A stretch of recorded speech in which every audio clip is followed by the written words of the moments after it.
Hi everyone, welcome back to our channel. Today in this video we are going to see how to resize a model in Bambu Studio, scale objects up and down easily. Method 1. Resize the model proportionally. Uniform scaling. Open Bamboo Studio and select the model on the build plate. Now click the Scale tool from the top toolbar and make sure Uniform Scale is turned on, enabled by default. Now resize the model by either entering a percentage, for example 150% or 75%, or typing an exact dimension in millimeters for the X, Y, or Z axis.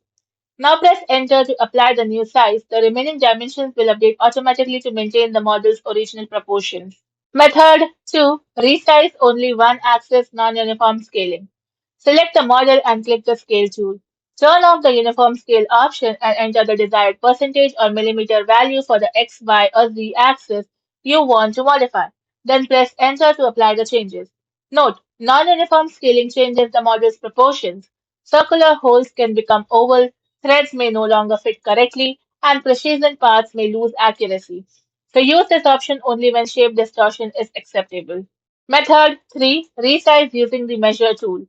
Click the Measure tool ruler icon from the toolbar and select the 2 points on the model that you want to measure. Review the displayed distance between those points and click Edit to scale next to the measurement. Now enter the exact distance you want between the selected points. Then confirm the change. Bamboo Studio automatically scales the entire model proportionally so the selected measurement matches your specified value. Thank you for watching, and for more such informative videos, do like, share and subscribe to our channel.